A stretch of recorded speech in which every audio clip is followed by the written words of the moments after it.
welcome back to part 3 of my domestic violence survivor story. If you'd like to catch yourself up, please do. I've listed all the parts on my channel. So to dive right back in, I'll pick up where I left off. And despite these red flags that I listed off in the first 2 episodes, I still decided to marry this person. I suppose for 2 primary reasons. The first being, I wanted to help this broken person because he had such a traumatic childhood that I had empathy and compassion for him, and he was trying to overcome his issues. And then I thought, maybe I can finally be the one to love him into wellness. And number 2, I must have felt what I believed at the time was love for him. However, I define love much differently now than that period of my life. So we officially got married in November 2013, and within weeks, another major ugly DV event unfolded. This time I do recall what precipitated this event. However, before I share the details, it's important to note that in between these events, there were countless other occasions where he would get upset about this or that over text and phone, and sometimes he'd even come home from work and just berate me and degrade me for this reason or another.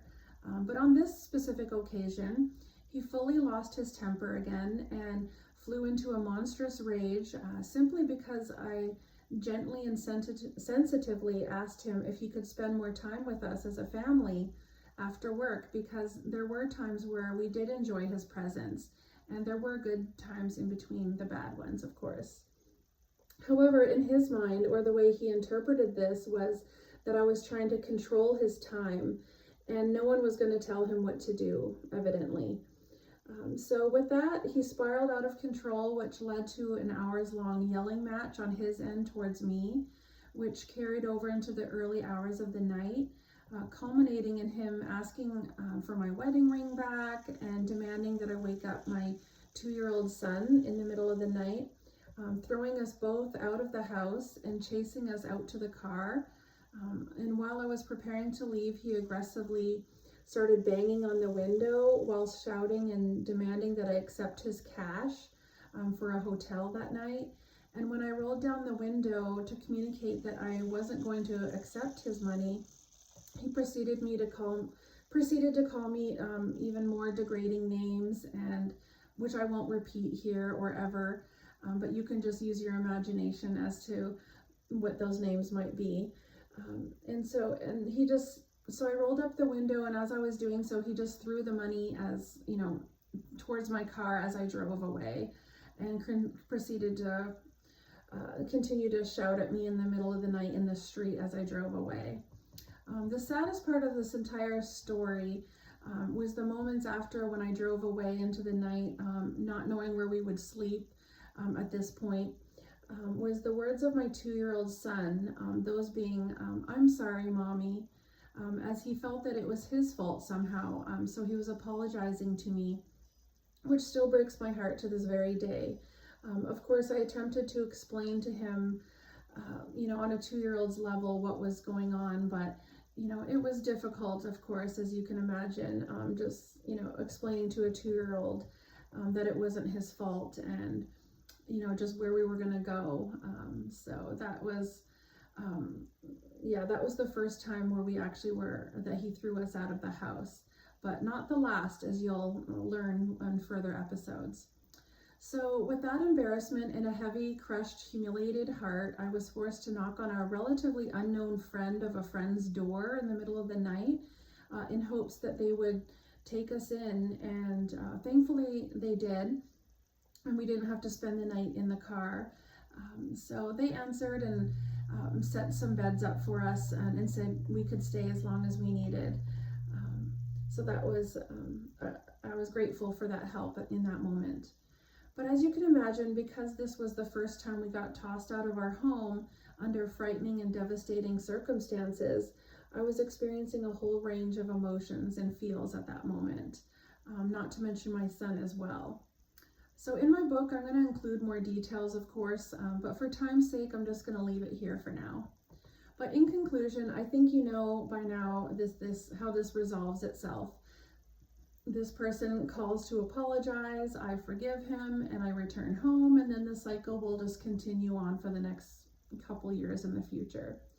But again, weeks later, another episode unfolded, as is the pattern of this behavior thus far. So this time he stated just before he went to bed that I called him by my son's father's name, which I know that I didn't do, and I've never done that before. So to this day, I know that I didn't call him that, but he must have just wanted to stir something up, and he accused me of it anyway. So like the pattern of how our arguments progressed in the past, one thing, leads to this issue, and then that issue that he's accusing me of this or that. And so all the while screaming at me until all hours of the night, while the kids are trying to sleep, of course. And just as a side note, my dad was never, he only witnessed that first event where he left and he had to change the locks. But other than that, he worked 3 weeks on and only came home for 1 week. So he rarely witnessed these actual events. So he wasn't there at the time. But to continue on, this all culminated in my ex saying that I was only good for one thing in life, and that was freaking. But you can insert the actual F word and the meaning to that, which was that the only use that I had in this life was my body and then nothing else. So by this time, there would always be a puddle of tears on the floor, of course, along with the remnants of my self-worth after situations like this. However, yet again, he would snap out of it and apologize and ask to pray with me. And I would always have it in my heart to quickly forgive and pretend that this never happened, and just to maintain some semblance of normalcy, especially in my mother role to my son and a new stepdaughter. But I have to say, I was always in a constant state of anxiety, stress, and for obvious reasons, as I wouldn't know when the next time I would be thrown out of the house in the cold or cut down in my spirit by hurtful words and accusations. Or worse, if his anger would ever lead him to physically act out against me or my child. So it was a tumultuous time, to say the least. And one that had deeply affected my sense of stability, self, and purpose at the time. So one aspect I just realized I failed to include thus far is our blended family issues that arose once our lives all converged, with his daughter being the source of said issues, either by her actions or his support of her. That's truly another video all on its own.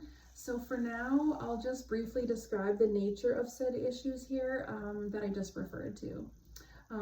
Just two examples.